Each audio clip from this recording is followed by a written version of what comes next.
నమో తస్స భగవతో అర్హతో సమ్మా సంబుద్ధస్స. అకుశల చేతసికాల గురించి చెప్పుకుంటున్నాం. దాంట్లో 8వదైన ద్వేషం. ఇది కూడా మన చిత్త ధర్మాల్లో ఒకటే. మొత్తం 52 చిత్త చేతసికాలు ఉంటాయి. వాటిలో 14 అకుశల చేతసికాలు. వాటిలో 8వది ఈ ద్వేషం. ద్వేషం అంటే కోపం, లేకుంటే పగ, ఇవన్నీ కూడా ద్వేషం కిందకే వస్తాయి.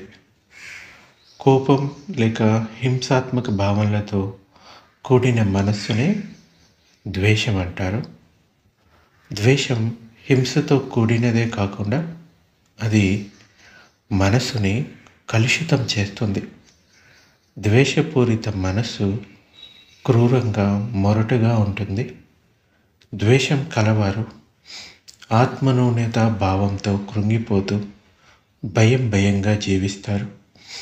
ఈ లక్షణాలన్నీ ద్వేషం, పగ ఉన్నప్పుడు కనిపిస్తాయి. సంక్షిప్తంగా చెప్పాలంటే దుఃఖం, విచారం, భయం, నిరుత్సాహం, కోపం, పగ, ఇతరులను దుర్భాషలాడుతూ భయపెట్టడం, కొట్టడం, హత్య చేయాలని ప్రణాళికల్ని రచించడం, ఇలాంటి లక్షణాలన్నీ ద్వేషంలో ఉంటాయి. ద్వేషంలో భయం, హింస కలిసి ఉండటం వల్ల కోపం, హింసతత్వం ఉన్న మనిషి సులువుగా భయపడతాడు. ఇలాంటి మనుషులతో జాగ్రత్తగా ఉండాలి. పాలీలో మక్క అంటారు. మక్క అంటే కృతజ్ఞత అని. అంటే చేసిన మేలును మరవటం. అంటే మక్క అంటే కృతజ్ఞతగా లేకపోవడం. సరే, అంటే ఎవరైనా మేలు చేశారంటే అది మర్చిపోవడం, అకృతజ్ఞతా భావంతో ఉండటం. ఇది ద్వేషంలో ఒక రకం.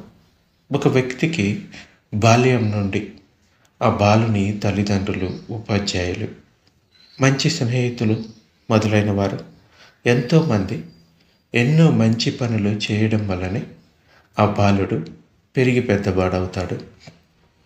కానీ ఆ వ్యక్తి వారు తనకు చేసిన మంచి మేలుని, సేవల్ని గుర్తించక, చేసిన సేవలకు కృతజ్ఞత చెప్పకపోగా, నాకెవరు మంచి చేయలేదు, నాకెవరు సహాయపడలేదు, నేను ఎవరికి కృతజ్ఞత చెప్పుకోనవసరం లేదు అని ఎవరిని పట్టించుకోకపోవడమే కృతజ్ఞత అంటే లేకపోవడం అన్నమాట. అంటే మక్క అంటారు దాన్ని.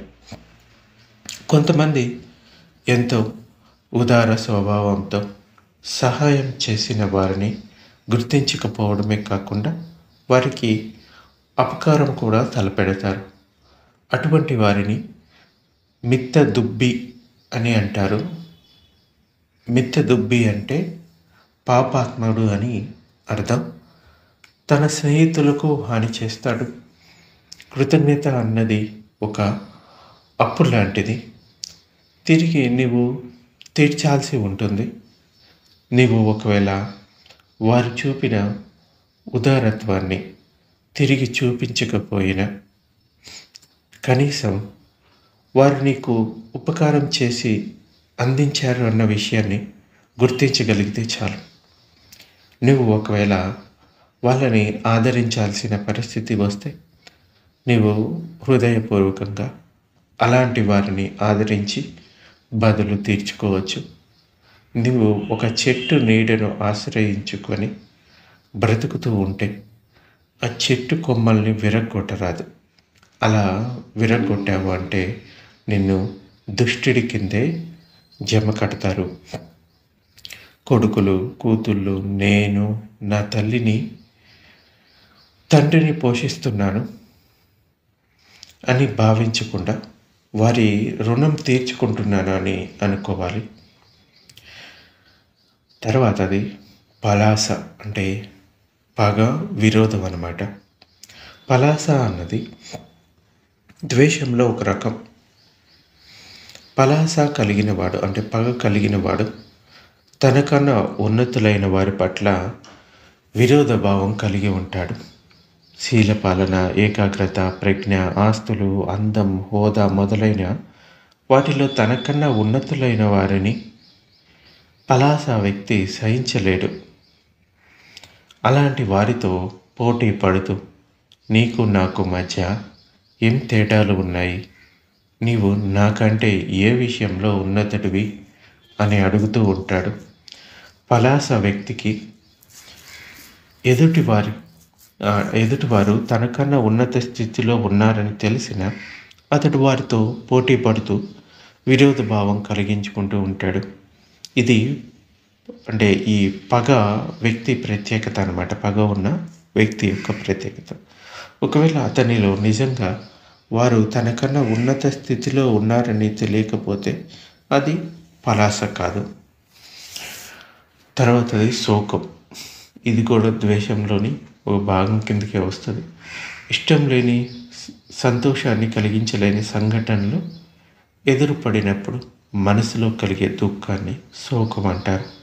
మనసులో శోకం ఉదయించినప్పుడు దానితో పాటు ద్వేషం కూడా జనిస్తుంది. కాబట్టి శోకాన్ని ద్వేషంతో పాటుగానే అర్థం చేసుకోవాలి. ఈ రోజుల్లో వ్యక్తుల హృదయాల్లో తరచుగా శోకం కలుగుతూ ఉంటుంది. ఆత్మీయులు మరణం వల్ల కానీ, సంపద కోల్పోయి అప్పుడు కానీ, అంటే సంపదను కోల్పోయినప్పుడు కానీ, స్నేహితులకు ప్రమాదాలు వాటిల్లినప్పుడు కానీ మనసులో శోకం జరిస్తూ ఉంటుంది. తర్వాతది దోమనస్సం. దోమనస్సం అంటే మానసిక బాధ, మానసిక ఆందోళన, మెంటల్ సఫరింగ్ అని కూడా అంటారు. మనసులో కలిగే ఈ మానసిక బాధ అంటే దోమనస్సం. అంటే మనసులో బాధ, ఆందోళన కలుగుతూ ఉన్నప్పుడు దానిని శోకంగా భావించకూడదు. ఒక్కొక్కసారి తనకు ఇష్టమైన వారి ఆరోగ్య విషయంలో ఆందోళన పడుతూ ఉంటాం. తనకు ప్రియమైన వారు ప్రయాణంలో ఉండి సమయానికి తిరిగి రానప్పుడు కలిగే ఆందోళన, తమ సంతానంపై ఎన్నో విషయాల్లో నిత్యం ఆందోళన చెందుతూనే ఉంటాం. ఇటువంటి మానసిక ఆందోళన శోకం కాదు. ఆందోళన అనేది ఆలోచనలోకి మార్పు చెంది నేను మరణించిన తర్వాత వీరు చాలా కష్టపడాల్సి వస్తుంది అనేది శోకం కాదు. ఇది దోమనస్సం అంటే మానసిక బాధ అంతే. ఈ శోకం లేక ఆందోళన వల్ల ఎలాంటి లాభం లేదని తెలుసుకోవాలి మనం. శోకించడం, ఆందోళన చెందడం ఇవి రెండు కూడా మనసులో అలజడి కలిగించేవే. ఈ రెండు మనసుని క్షోభ పెట్టే బలమైన శక్తులు. వీటి వల్ల ఎలాంటి లాభం లేదు. నిజానికి ఈ రెండు హృదయాన్ని మండింపజేస్తాయి, మనసుకి హాని కలుగజేస్తాయి. వీటి వల్ల కొంచెం కూడా లాభం లేదు. కాబట్టి తెలివైన వాడు మానసిక ఆందోళనను అధిగమించడానికి తన మనసుని నిరంతరంగా దృఢంగా చేసుకుంటూ ఎరుకలో ఉంటాడు, అంటే సతితో ఉంటాడు. శోకం, ఆందోళన రావడానికి ముందే మనసుని సన్నద్ధం చేసి పెట్టుకొని ఎటువంటి పరిస్థితినైనా ఎదుర్కోవడానికి సిద్ధంగా ఉంటాడు. ఉదాహరణకి తల్లిదండ్రులు తమ పిల్లల ఆరోగ్య విషయంలో ఆందోళన పడుతూ ఉంటారు. అలాంటి వారు పిల్లలకు పుష్టికరమైన ఆహారం ఇవ్వడంలోనూ, ప్రయాణ విధానాలలోనూ మొదలైన వాటిపై ప్రతినిత్యం జాగ్రత్త వహించాలి. అయినప్పటికీ ఆ పిల్లల్లో అనారోగ్య పరిస్థితి ఎదురైనప్పుడు అనవసరంగా ఆందోళన పడకుండా మంచి డాక్టర్తో చికిత్స చేయించాలి. ఇది సరైన విధానం. ఆందోళన చెందడం వల్ల ఎటువంటిది మానేది లేదు. దానికి తగిన పరిష్కారాన్ని వెతికి అది చేయడమే మంచి విషయం. ఏదైనా ఒక ప్రత్యేక ప్రయాణంలో అపాయం ఉందనిపిస్తే తల్లిదండ్రులు పిల్లల్ని అటువంటి ప్రయాణాలను మానుకునేలాగా చేయాలి. ఒకవేళ అటువంటి ప్రయాణాలు తప్పనిసరి అయితే ముందే సరైన జాగ్రత్తలు తీసుకోవాలి. తమ పిల్లల్ని రక్షించడానికి ఒక నమ్మకమైన వ్యక్తిని నియమించాలి. అటువంటి రక్షణ చర్యలు చేపట్టినప్పటికీ, జాగ్రత్తలు తీసుకుంటున్నప్పటికీ పిల్లల్లో క్రమశిక్షణ లేకపోవడం వల్ల ప్రమాదాలకు గురి కావడం కానీ లేక ప్రాణాలు పోవడం కానీ జరగవచ్చు. అటువంటప్పుడు తల్లిదండ్రులు శోకించడం కానీ పశ్చాత్తాపం చెందడం కానీ చేయవలసిన అవసరం లేదు. అన్ని జాగ్రత్తలు తీసుకున్నప్పటికీ పిల్లలకు ఏదైనా ప్రమాదం జరిగితే శోకించడం, దుఃఖించడం అనేది తెలివి తక్కువతనమే అవుతుంది. పిల్లలు క్రమశిక్షణను, పెద్దలు చెప్పిన మార్గదర్శకాలను పాటించకుండా ఉండటం వల్ల అపాయాలను కొని తెచ్చుకుంటారు. అలాంటి పరిస్థితుల్లో శోకించడం, బెంగ పెట్టుకోవడం ఎంతవరకు సబబంటారు? ఉపాధ్యాయులు, తల్లిదండ్రులు ఈ విషయాలపై జాగ్రత్తగా ఆలోచించాలి. వాళ్ళకి కేవలం ఇది మంచి, ఇది చెడు అని చెప్పి ఏ మార్గాన్ని వాళ్ళు ఎంచుకుంటారో పిల్లలకే వదిలిపెట్టాలి. ఒకవేళ వాళ్ళకి ఆ జాగ్రత్తలు పాటించలేక ఏదైనా జరిగితే దానివల్ల శోకించడం వల్ల కానీ పశ్చాత్తాపం చెందడం వల్ల కానీ జీవితంలో ఏమీ మారిపోయేది లేదు. మానసిక దుఃఖం పెరుగుతుంది తప్ప దానివల్ల తగ్గదు. తర్వాతది పరిదేవనం అంటారు. పరిదేవనం అంటే ఏడవటం. ఏడవడాన్నే పరిదేవనం అంటారు. దీనికి మూల కారణం ద్వేషమే. దోమనస్సంలో అంటే ఇది ఉంటుంది. చాలామంది తమ హోదా, కీర్తి ప్రతిష్టలు, అధికారం, సంపద మొదలైనవి పోగొట్టుకున్నప్పుడు హృదయం కృంగిపోతుంది. ఇది శోకం లేక దోమనస్సుకి సంబంధించిన ఒక రూపం.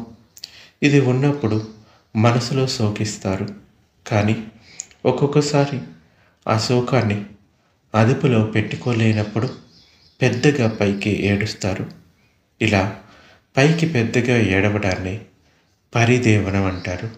అంతర్గతంగా పరిదేవనానికి మూలమైన ద్వేషము ఇంకా దోమనస్సం హద్దు మీరినప్పుడు వాటి నుండి అగ్నిధాతు ఉత్పన్నమై చిత్తంలో మంటలు చెలరేగుతాయి. ఈ మంటే పెద్దగా ఏడుస్తున్నప్పుడు బహిర్గతమవుతుంది. నిజంగా ఆలోచించండి.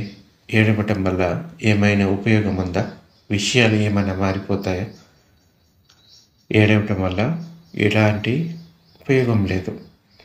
దగ్గరి బంధువులు ఎవరైనా, తనకు ప్రియమైన వారు ఎవరైనా మరణించినప్పుడు స్వాభావికంగా ఏడుపు వస్తుంది.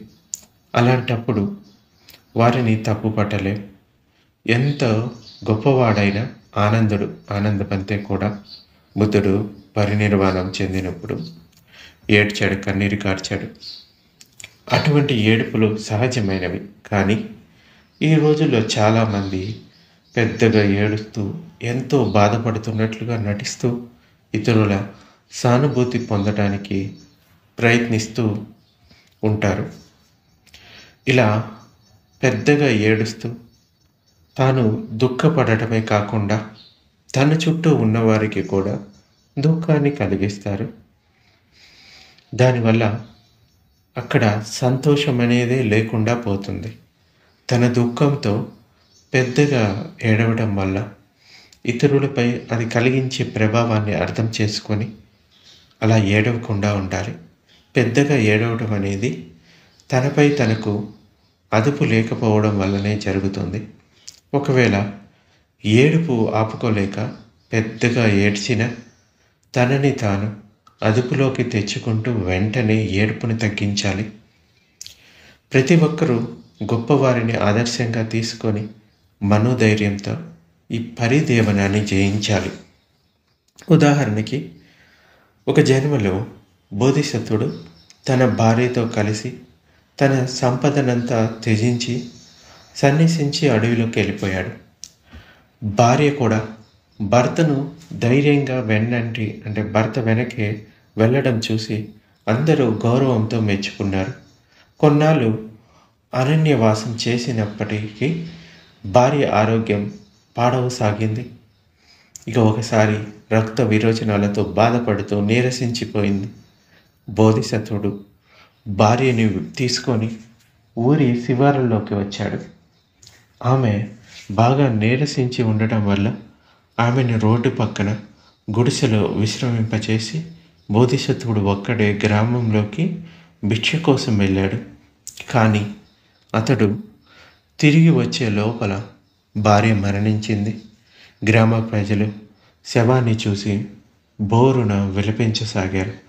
ఆమె అకస్మాత్తుగా మరణించడంతో గ్రామ ప్రజలకు ఆమెతో ఎలాంటి సంబంధం కానీ బంధుత్వం కానీ లేకపోయినప్పటికీ వారు ఆమె దీన అవస్థకు విలపించి అంత్యక్రియలకు ఏర్పాటు చేయసాగారు. ఇంతలో బోధిసత్వుడు భిక్షను తీసుకొని భార్య దగ్గరికి వచ్చాడు. ఊరివారు ఆమె అంత్యక్రియలకు ఏర్పాటు చేయడం చూసి ఆశ్చర్యపోయాడు. కానీ అతడు తన దుఃఖాన్ని ప్రదర్శించకుండా భార్య శవం పక్కనే కూర్చొని తాను తీసుకొని వచ్చిన భిక్షను భుజించి మనోధైర్యంతో నిశ్చలంగా ఉన్నాడు.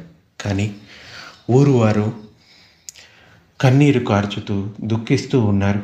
బోధిసత్వుడు తన భోజనం ముగించుకొని ఊరి వారి దుఃఖాన్ని పోగొట్టడానికి వారికి ధర్మోపదేశం చేశాడు.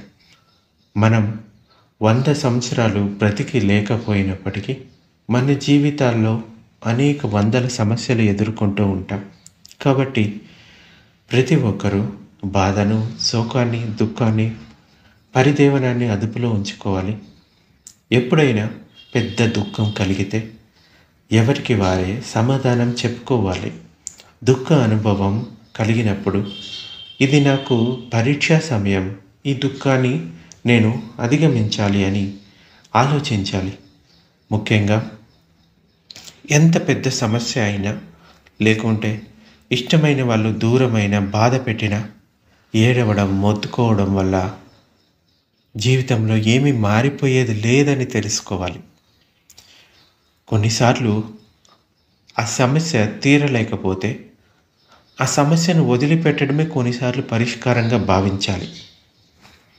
ఆ తర్వాత మనకి మనమే సముదాయించుకొని దాని నుంచి బయటపడాలి. దుఃఖం లేకుంటే దోమనసం ఇవి శారీరక బాధల్ని దుఃఖం అంటాము, మానసిక బాధల్ని దోమనసం అంటారు. జీవించడం కోసం సంపాదించుకోవడంలో ఉన్న కష్ట నష్టాల డబ్బు ప్రభావం ఎంత ఉంటుందో అనుభవపూర్వకంగా మనకందరికీ తెలుసు. ఈ కష్టమంతా శారీరకమైంది. ఈ ప్రపంచంలోని ప్రజలు శారీరక బాధ కలిగినప్పుడల్లా అబ్బా బాధ, దుఃఖం అని మూలుగుతూనే ఉంటారు. శారీరకంగా బాధపడుతూ మానసిక బాధ కలగకుండా తప్పించుకోవచ్చు. కొన్నిసార్లు శారీరక బాధ ఉండొచ్చు, కానీ మానసికంగా మనం దాన్ని బాధపడకుండా తప్పించుకోవచ్చు. ఉదాహరణకి బోధిసత్వుడు లెక్కలేనన్ని జన్మలు ఎత్తుతూ తన పారమితలను పెంచుకోవడానికి ఎంతో శారీరక బాధను అనుభవించాడు. కానీ ఆయనకు ఈ సంసారంలో ఉన్న ప్రాణులన్నిటినీ విముక్తి కలిగించాలన్న దృఢ సంకల్పం ఉంది. బుద్ధత్వాన్ని పొందాలి అంటే ఎంతో పరిమితులను పూర్తి చేసుకోవాల్సి ఉంటుంది. కానీ ఎంతో కరుణతో బోధిని పొందాలన్న సంకల్పంతో ఉండటం వల్ల ఆయన మానసిక బాధ లేకుండా ఉన్నాడు. ఆందోళన, నిరుత్సాహం, మనోదౌర్బల్యం, అసంతృప్తి, అపనమ్మకం, అశాంతి వీటన్నిటిని కలిపి దోమనసం అంటారు. ఇవన్నీ మనసుకి మనసును బాధకు గురి చేసే రోగం లాంటివే. ఇది ఉన్నవాడు అబ్బా వాటి సంగతి మాట్లాడకు, నేను వినదలుచుకోలేదు, నాకు చాలా బాధ కలుగుతుంది అని అంటూ ఉంటాడు. ఇలాంటి బాధను సామాన్యంగా మానసిక బాధ అని అంటారు. ఇది శారీరక బాధతో పాటు శారీరక బాధతో పాటుగా లేకుండా కానీ ఉండవచ్చు. ఈ ప్రపంచంలో ఎంతటి ధనవంతులైనా, ఎంతటి ఉన్నత స్థితిలో ఉన్నవారైనా, ఎంతటి కీర్తి ప్రతిష్టలు కలవారు అయినా వారికి దోమనస్సు అనే మానసిక బాధ లేనటువంటి వారు ఎవ్వరూ లేరు. దుఃఖం అనేది తనకు ఇష్టమైంది లభించకపోవడం వల్ల, ఇష్టం లేనిది లభించడం వల్ల కలుగుతుంది. నిజానికి ఈ మానసిక బాధ శారీరక బాధ కంటే ఎంతో తీక్షణమైంది. కాబట్టి ఈ మానసిక బాధ నుండి తప్పించుకోలేరు ఎవ్వరు. తనకు ఇష్టమైన వారితో జీవించదలుచుకున్నప్పుడు తనకున్న సంపదను, ఆస్తిపాస్తులను, నివసిస్తున్న పెద్ద భవంతిని, ఇతర కుటుంబ సభ్యులను విడిచిపెట్టి ఒక పూరి గుడిసెలో తనకిష్టమైన వారితో కలిసి జీవిస్తూ ఎంతో మనశ్శాంతితో సంతోషంగా జీవిస్తాడు. అతడు భౌతికంగా ఉన్న దరిద్రాన్ని సంతోషంగా అనుభవిస్తాడు. అంటే పేదరికంలో ఉంటే గనక తాను త్యజించిన వాటి గురించి ఎటువంటి మానసిక బాధను అనుభవించడు. నిజానికి శోకం, ఆందోళన, అసంతృప్తి, మనోదౌర్బల్యాల నుంచి తప్పించుకొని సుఖంగా ఉండడానికి చాలా మార్గాలే ఉన్నాయి. కానీ సామాన్యులకు ఈ మార్గాలను అనుసరించడం అంత తేలిక కాదు. క్లుప్తంగా చెప్పాలి అంటే ప్రజలు దూరదృష్టితో తన భవిష్యత్తును ఒక పద్ధతి ప్రకారం తీర్చిదిద్దుకోవాలి. అయినప్పటికీ ఎంతో ప్రయత్నించినప్పటికీ కూడా అపజయాలు, అసంతృప్తులు ఎదురైనప్పుడు నిరుత్సాహపడకూడదు. విజయాన్ని సాధించలేకపోవడానికి కారణం గత జన్మల్లోని చెడు కర్మ ఫలితాలే. అయినా నిరుత్సాహపడకుండా తన శక్తి అనుసారం మళ్ళీ ప్రయత్నించి విజయం సాధించే వరకు మళ్ళీ ప్రయత్నించడమే మన ధర్మంగా భావించాలి. జీవితంలో ఒడిదుడుకులు, లోక ధర్మాలు ఎదురైనప్పుడు, అష్టలోక ధర్మాలు అంటారు, ఇవి ఎదురైనప్పుడు ధైర్యంగా వాటిని ఎదుర్కోవాలి. ఈ లోక ధర్మాలు 8 ఉంటాయి. ఆ 8 ఏంటంటే లాభం, నష్టం, కీర్తి, అపకీర్తి, నింద, ప్రశంస, సుఖం, దుఃఖం. ఇవి లేని వాళ్ళు ఎవ్వరూ ఉంటారు ఈ ప్రపంచంలో. వీటినే అష్టలోక ధర్మాలు అంటారు. జీవితంలో 4 కుశల, 4 అకుశల పరిస్థితులు ఉంటాయి. కుశల పరిస్థితులు ఎదురైనప్పుడు ఉప్పొంగిపోయి గర్వపడకూడదు. అకుశల పరిస్థితులు ఎదురైనప్పుడు బాధపడరాదు. నీవు ఉప్పొంగిపోతూను లేక బాధపడితేను, పరిస్థితులకు లొంగిపోతే తుఫానుతో నిండిన సంసారంలో చిక్కుపడిపోతావు. స్థిరమైన మానసిక స్థితి లేనివారు మంచి జరిగినప్పుడు ఉప్పొంగిపోతూ, చెడు జరిగినప్పుడు కృషించిపోతూ అకుశల మనస్సుతో బాధపడతారు. ఒడిదుడుకులు జీవితంలో ఎదురైనప్పుడు మనశ్శాంతితో ఉండాలి అనుకునేవారు దృఢమైన మనసు కలిగి ఉండాలి. లాభం, నష్టం. ప్రతి ఒక్కరూ కూడా జీవించడం కోసం నీతివంతంగా కష్టపడి న్యాయ మార్గాన ఆదాయాన్ని సంపాదించుకోవాలి. అలా చేస్తూ సంపద కూడబెట్టుకోవచ్చు. అలాంటి సంపదలను, ఐశ్వర్యాన్ని చూసుకొని తను చాలా గొప్పవాడని ఉప్పొంగిపోయి గర్వపడరాదు. మరికొంత ఆదాయాన్ని సంపాదించుకోవాలన్న తాపత్రయంతో తనకున్నది కూడా పోగొట్టుకుంటారు. పేదవాడిగా మారిపోతారు. అలాంటి పరిస్థితుల్లో ఏడుస్తూ కూర్చోకూడదు. ధైర్యంగా, ప్రశాంతంగా పరిస్థితులను ఎదుర్కోవాలి.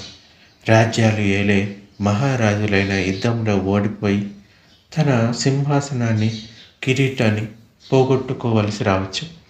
అత్యంత దైన్యంగా జీవించవలసి రావచ్చు. కాబట్టి ప్రతి ఒక్కరూ మనోధైర్యాన్ని కూడా తీసుకొని తొందరపడకుండా, ఎటువంటి తుత్తరపాటు లేకుండా ప్రశాంతంగా ఒత్తిడులను ఎదుర్కోవాలి. లాభం వచ్చినా, నష్టం వచ్చినా రెండింటిని సమంగా తీసుకోవాలి. కీర్తి, అపకీర్తి అంటే యశస్సు మరియు అయశస్సు అంటారు. ఇవి కూడా అందరికీ కలుగుతాయి. లాభం, నష్టం అందరికీ కలుగుతాయి. కీర్తి, అపకీర్తి అందరికీ కలుగుతాయి. గురువులు, నాయకులు, మహనీయులు లాంటి వారికి ఎంతో కొంతమంది శిష్యులుగా ఉంటారు. అంటే వాళ్ళని అనుసరించేవారు ఉంటారు. వారిని ప్రేమతో గౌరవప్రదంగా చూసుకోవాలి. నాయకులు కూడా తమ అనుచరుల జీవన స్థాయి పెంచడానికి ప్రయత్నించాలి.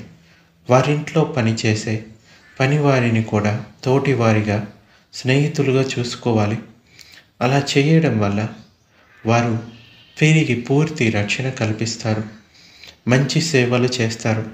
ఒక్కోసారి మంచి మనసు ఉన్నప్పటికీ కొందరికి కొద్దిమంది లేక అసలు అనుచరులే లేకపోవడం అనేది జరగవచ్చు. అలాంటప్పుడు ఆందోళన పడాల్సిన అవసరం లేదు.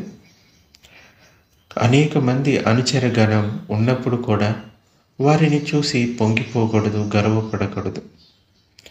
కీర్తి ప్రతిష్టలు అనేవి ప్రస్తుత జీవితంలోనే కాక భవిష్యత్తు జన్మల్లో కూడా మన వెంటే వచ్చేవి.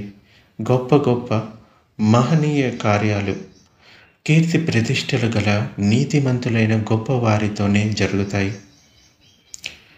గుణవంతే పసంతి జాన అనే నానుడి ఉంది. అంటే ప్రజలు పెద్ద హోదా, అంతస్తులున్న వారిని గౌరవిస్తారు.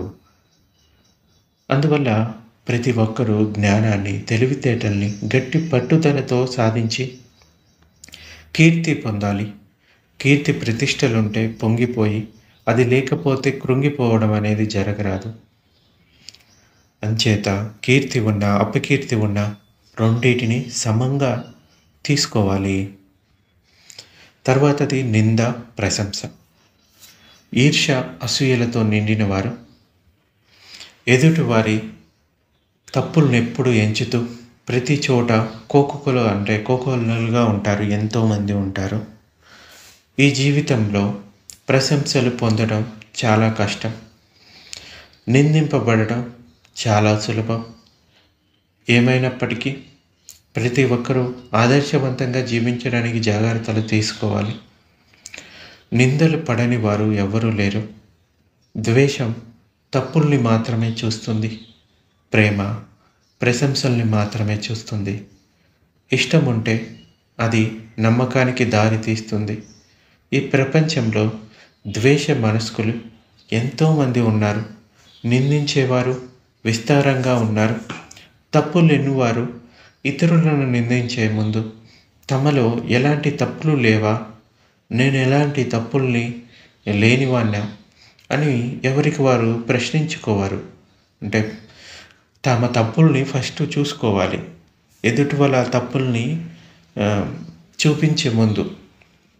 ఒక పిల్లవాడు తనకు నత్తి ఉందన్న సంగతి మర్చిపోయి పొరుగింట ఆయన నత్తిగా మాట్లాడతాడు అని తండ్రితో చెప్తాడు. అలాగే తప్పులు ఎన్నువారు తమ తప్పుల్ని, బలహీనతల్ని కప్పిపుచ్చుకోవడానికి ప్రయత్నిస్తూ ఉంటారు. వారంతా కపటులు. దొంగతనం చేసి అమాయకుల్లాగా, దొంగ పిల్లిలాగా నటిస్తూ ఉంటారు.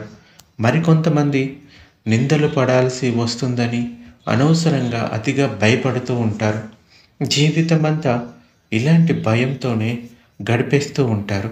భగవానుడు ఇలా చెప్తాడు ఏమనంటే, విమర్శలకు భయపడేవారు అడవిలో పెరిగే లేడి పిల్ల లాంటి వారు. ప్రతి చిన్న శబ్దానికి ఉలిక్కి పడుతూ భయపడుతూ ఉంటారు, పరుగులు తీస్తూ ఉంటారు. అలాగే పిరికివారు, సున్నిత మనస్కులు, దృఢ సంకల్పం లేనట్టి వారు ప్రవర్తిస్తారు. ఈ అనవసర భయంతో సాధించేది ఏమీ ఉండదు.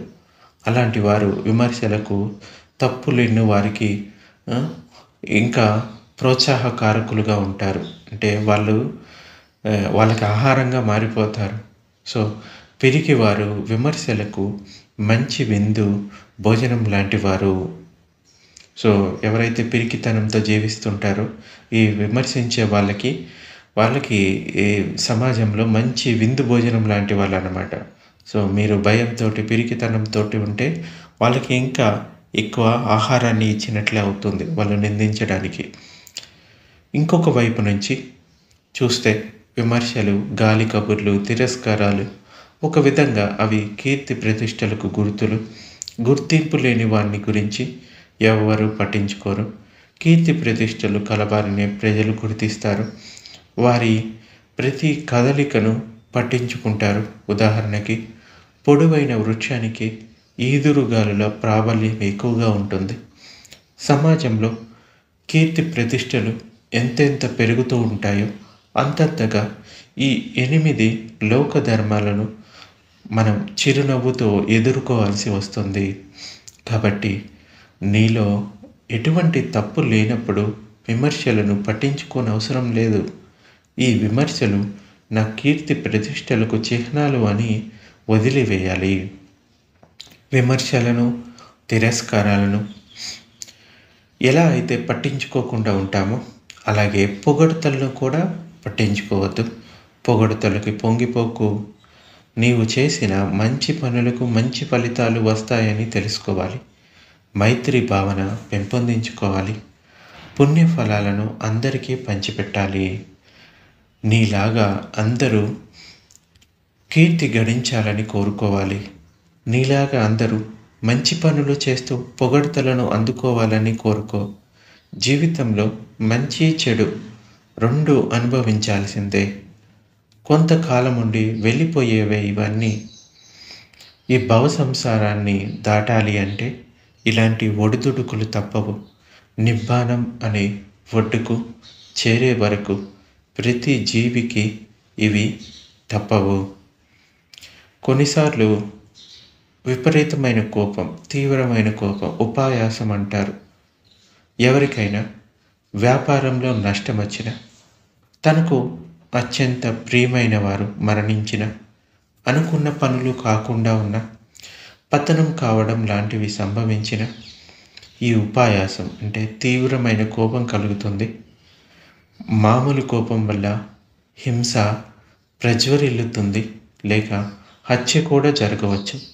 ఈ ఉపాయాసం వల్ల అంతులేని అత్యంత తీవ్రమైన ఆందోళన, కోపం కలుగుతుంది.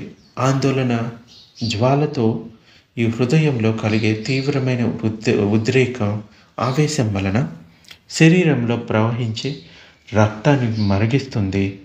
అప్పుడు ఆ వ్యక్తి తీవ్రమైన కోపంతో నేల మీదికి ఒరిగిపోతాడు, లేక ఫిట్స్ వచ్చి శరీరం కొంకర్లు పోతుంది, లేక ఒక్కోసారి స్పృహ కోల్పోవచ్చు. తనకు ప్రియమైన వారు మరణిస్తే గట్టిగా ఏడుస్తారు. దానిని పరిదేవనం అంటారు. కానీ ఉపాయాసం పరిదేవనం కంటే తీవ్రమైంది.